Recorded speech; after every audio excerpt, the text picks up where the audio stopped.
کیا حضرت ابو بکر رضی اللہ تعالیٰ عنہ نے سیدہ فاطمہ سلام اللہ علیہ سے فضہ چھین کر بیت المال میں شامل کیا؟ شیعہ حضرات حضرت علی علیہ السلام کو خلیفہ بلا فصل مانتے ہیں، تو حق حضرت ابو بکر سے کیوں مانگتے ہیں؟ جب حضرت علی چوتھے خلیفہ بنے تو حضرت علی علیہ السلام نے باغ فضہ کیوں واپس نہیں لیا؟ حضرت علی علیہ السلام کو مشکل کشا کہنے والوں، حضرت علی نے گھر کی مشکل کشائی کیوں نہیں کی؟ ایسے تمام سوالوں کے جواب آپ کی خدمت میں حاضر ہیں۔ سنن ابی داؤد کتاب السنہ کے باب الخوارج کے قتل کے بیان میں حدیث نمبر 4759 مطابق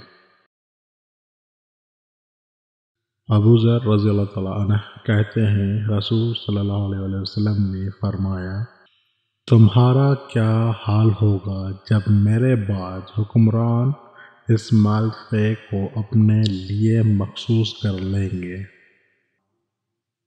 میں نے عرض کیا، تو اس ذات کی قسم جس نے آپ کو حق کے ساتھ بھیجا ہے، میں اپنی تلوار اپنے کندھے پر رکھوں گا، پھر اس سے ان کے ساتھ لڑوں گا یہاں تک کہ میں آپ سے ملاقات کروں یا آ ملوں۔ آپ صلی اللہ علیہ وسلم نے فرمایا، کیا میں تمہیں اس سے بہتر چیز نہ بتاؤں؟ تم صبر کرنا یہاں تک کہ تم مجھ سے آ ملو۔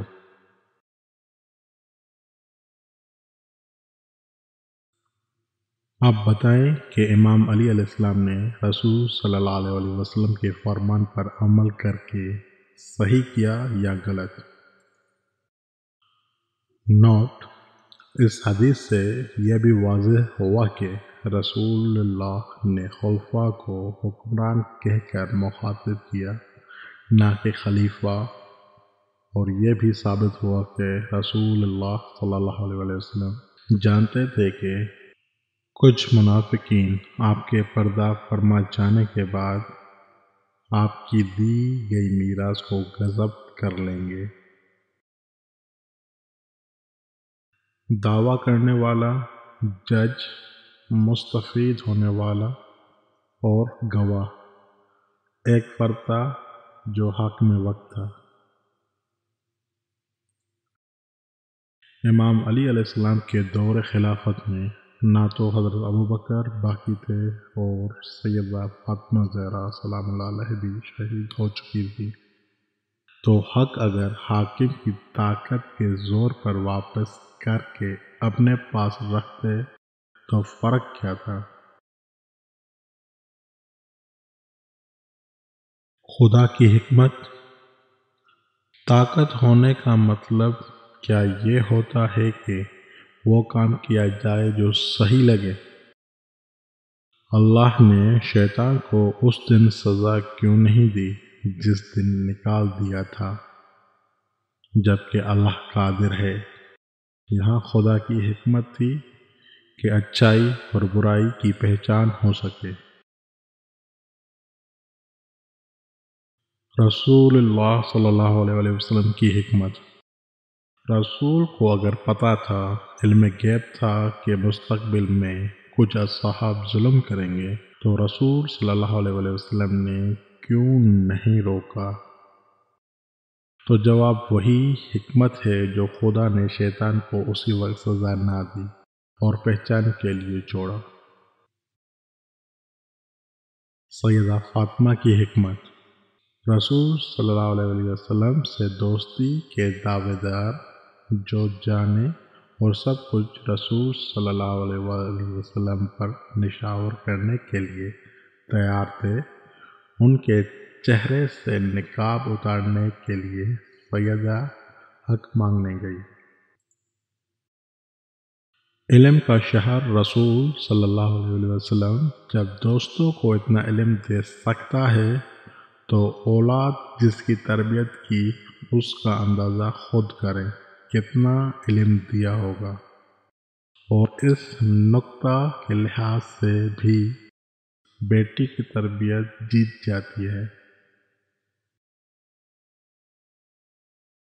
اگر سیدہ کا حق نہیں تھا، آپ یہ تصور کریں کہ احادیث میں ہے کہ حق علی کے ساتھ ہے اور علی حق کے ساتھ ہے، تو علی علیہ السلام تو ہمیشہ فاطمہ کے ساتھ ہے۔ فدق میراث نہیں ہے، وہ حیات رسول صلی اللہ علیہ وسلم میں بیٹی فاطمہ سلام اللہ علیہ کو دی گئی تھی۔ میراث وہ ہوتی جب رسول صلی اللہ علیہ وسلم اپنی حیات میں نہ دے جاتے اور بعد میں اسلامی قوانین مطابق اولاد میں تقسیم پاتی۔ اگر اسی حدیث کو اسی انداز سے مان لیا جائے تو انبیاء میراث نہیں چھوڑتے، تو بی بی عائشہ رضی اللہ تعالیٰ عنہ بنت ابو بکر کو وہ کمرہ جس میں اس وقت حضور صلی اللہ علیہ وسلم کی قبر مبارک ہے، وہ میراث رسول صلی اللہ علیہ وسلم سے کیسے عطا کیا گیا؟ اگر وہ کمرہ اسلامی قوانین مطابق تقسیم ہوتا تو کمرہ اب بھی موجود ہے اور بیویوں کی تعداد بھی درج ہے، اور بیوی کی اسلامی قوانین مطابق کتنا ایسا بنتا ہے آپ خود فیصلہ کر لیں۔ حضرت ابو بکر رضی اللہ تعالیٰ عنہ و حضرت عمر رضی اللہ تعالیٰ عنہ کی تدفین اسی کمرے میں کی گئی بی بی عائشہ رضی اللہ تعالیٰ عنہ کی اجازت سے، اور جب حضرت عثمان کی وفات ہوئی تو انہیں اجازت نہیں ملی۔ شاید وجہ یہی ہوگی کہ حضرت عثمان نے حضرت عائشہ اور حضرت حفصہ کو حکومت سے ملنے والے تمام اشیاء سے انکار کیا، یہ کہہ کر کہ تم وہی ہو جنہوں نے گواہی دی تھی کہ انبیاء کوئی عرس نہیں چھوڑتے۔ اسی حدیث کے مطابق اگر انبیاء کی تمام چیزیں امت کے لیے ہیں تو امت کو کب دی گئیں؟ ہمیشہ حکومت کے پاس کیوں رہی؟ حدیث کو قرآن پر ترجیح دینا کہاں کی عقل مندی ہے؟ اور وہ حدیث صرف ایک فرد تک محدود کیوں رہی؟ باقی کسی نے سنی کیوں نہیں؟